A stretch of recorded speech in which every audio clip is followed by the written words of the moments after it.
Here I am, ladies and gentlemen, about to interrupt the internet with another controversial and somewhat taboo topic, but one I'd really like to talk about. I think we can all agree that 2020 has been a rather odd year. Pandemics, protests, political power struggles, but also the arrival of something rather special, a mixed-race Spider-Man. Granted, Miles Morales was a supporting character in Insomniac's Spider-Man PS4 back in 2018, but his very own game? I can't say I saw that coming, at least not this soon. But after the success of Into the Spider-Verse, the non-comic book reader's introduction to the character, it almost makes sense. But it does beg the question, a mixed-race Spider-Man? Do we really need one? Now, I'm not going to beat around the bush with this one. We always have had, and pretty much always will have, Peter Parker. A white working-class superhero whom lives amongst the people and fights for the people, you know, a street-level friendly neighborhood Spider-Man. Super likable, super relatable, and, super powerful. He's represented in films, games, merchandise, I mean, you bloody well name it, this guy is adored the world over and is probably one of the greatest examples of a superhero there truly is. Putting aside the comic book world where Miles was introduced some time ago alongside a ton of other Spider people, it does make one wonder, why introduce a mixed-race superhero into gaming now? Why has it taken the gaming industry this long to give the people an ethnically diverse lead character?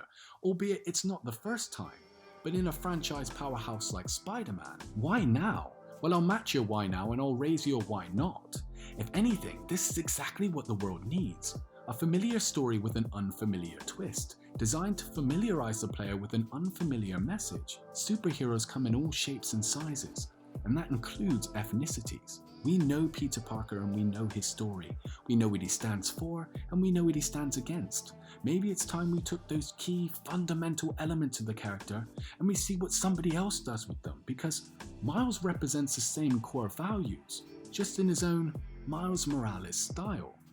And the question that everyone seems to ask me, do I believe that this is just a ploy to appeal to political movements out there like Black Lives Matter? Well, here's one for you. Who cares? I followed Miles Morales since Ultimate Fallout number 4, and if this is what political pandering looks like, then you bloody well crack on, mate.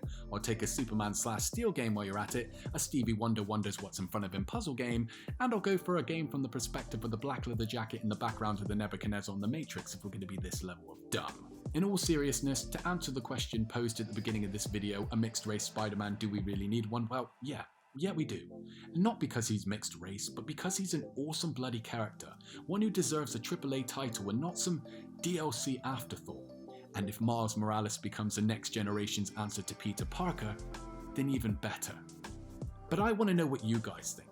Are you excited for the game's release on PS4 and PS5? Jump in the comment section below and let me know your thoughts. Once again, thank you very much for your time, and I'll see you again soon.